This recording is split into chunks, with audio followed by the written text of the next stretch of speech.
Tetapi dari atas kan mintanya supaya kita buat agak beda begitu.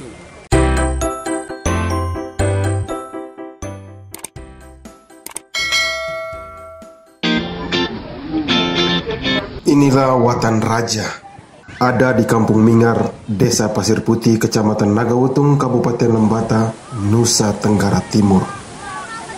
Selain pasirnya yang putih kekuningan, ombak besar bergulung khas pantai selatan adalah salah satu daya tarik lainnya. Keindahannya didukung berbagai tanaman pantai di sepanjang pesisirnya. Salah satunya adalah pandan laut atau Pandanus odorifer.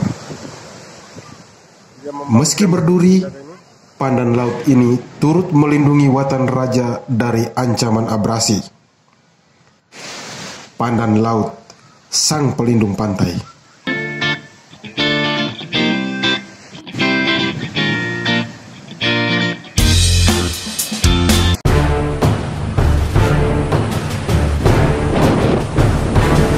Namun pandan laut pantai Watan Raja sedang terancam.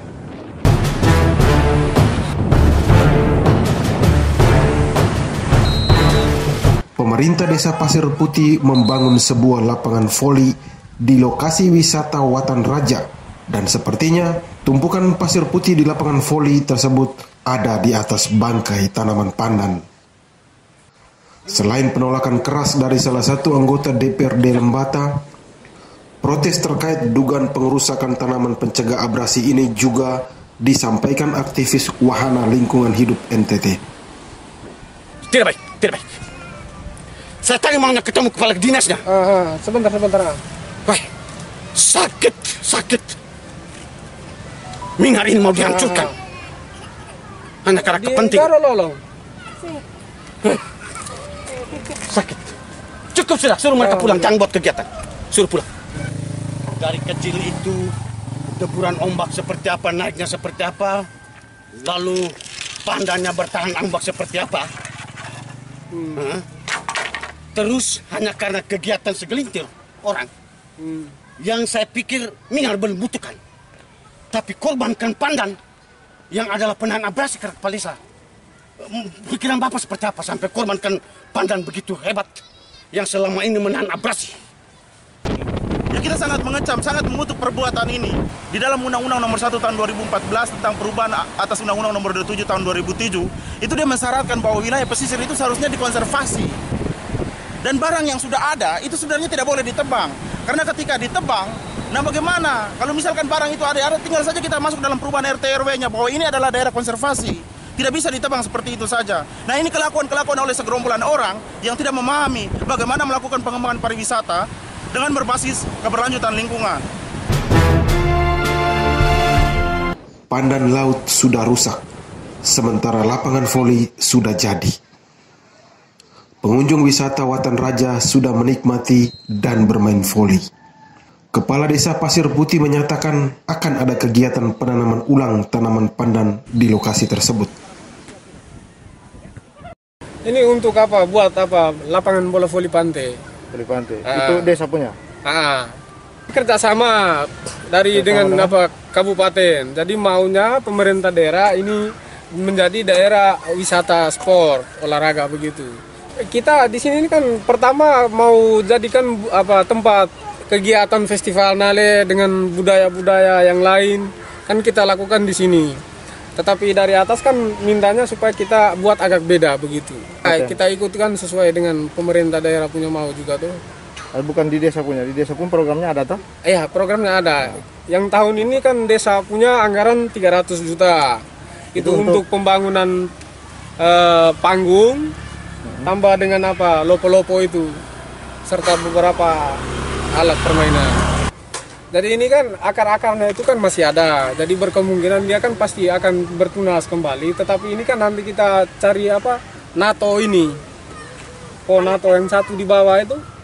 Nah, untuk kita tanam di pinggir-pinggir itu sekalian sebagai pohon peneduh. Ketika ada orang yang datang mau duduk-duduk di situ kan sudah ada pohon. Memang namanya menanam kembali itu kan tidak semudah kita merusakkan yang ada. Dia kan pasti butuh proses. dari kecil sampai menjadi besar. Kalau soal pandan ini, kalau akarnya di bawah masih kuat, di bawah sudah ada yang cabang-cabang itu kan, kalau dia dalam kondisi baik kan bisa tumbuh ya. Kalau soal berapa lama kan kita belum tahu juga. Sementara Bupati Lembata menyatakan pembongkaran tanaman pandan adalah bagian dari penataan kawasan wisata di pantai tersebut. Jadi namanya penataan kan kita mulai tata. Nanti semua ini kan kita kembalikan, tapi kita atur supaya dari sisi keindahan dilihat estetis. Jadi satu kesatuan desain. Nah, sehingga kita setelah selesai ini nanti dengan kepala desa akan menanam di beberapa titik, nanti kita sesuai dengan kondisi yang semula ada lorong-lorong. Itu yang kita itu ya ditata, namanya penataan. Perusakan ya, Pak? Sebenarnya kan penataan, pengembangan kawasan khusus pariwisata kan ada aturannya. Nasi sudah jadi bubur, sang pelindung pantai sudah tiada. Jika ternyata pengelolaan wisata ini melanggar etika lingkungan, maka kerja perbaikan harus segera dilakukan, karena ancaman abrasi tentu tetap menghantui. Apalagi daya ikat akar tanaman pandan diyakini mampu menjaga keaslian warna pasir yang menjadi ikon destinasi Pantai Watan Raja. Ya, pemerintah menata ini, tidak mungkin juga pemerintah merusak. Dalam pengembangan pariwisata yang nilai jualnya adalah pasir putih, ini sangat disesali ketika wilayah penyangga atau pohon panda ini ditebang, karena selama ini akar dari pohon panda ini mampu mencekram pasir-pasir ini, sehingga ketika terjadi musim hujan, tanah tidak bercampur dengan pasir. Kalau misalkan yang dijual adalah pasir putihnya, di destinasi wisata ini dijual adalah pasir putihnya, maka seharusnya tidak dilakukan penebangan itu, karena fungsi dari pohon akar dari pandan itu tuh mampu menahan ketika terjadinya musim hujan, mampu menahan tanah-tanah untuk bercampur dengan pasir putih. Kalau misalkan terjadi ditebang, lalu kemudian musim hujan tiba, maka tanah yang ada di wilayah daratan akan bercampur dengan pasir, sehingga berdampak pada memudarnya pasir putih ini. Nah, kalau misalkan sudah terjadi seperti itu, apa yang kita mau jual? Kan ikonnya Pantai Minyar ini adalah pasir putih. Kalau misalkan terus dilakukan seperti ini, nah pasir putih ini juga kemudian akan memudar. Sebagai leading sektor pembangunan di Lembata, pengembangan pariwisata diharapkan tetap mempertimbangkan aspek lingkungan. Dengan demikian, kekhasan lokal sebuah destinasi tetap terjaga dan menjadi daya tarik bagi pengunjung. Mari Taantou, kita kerjasama perbaiki yang rusak, luruskan yang bengkok. TV Bekas berbagi cerita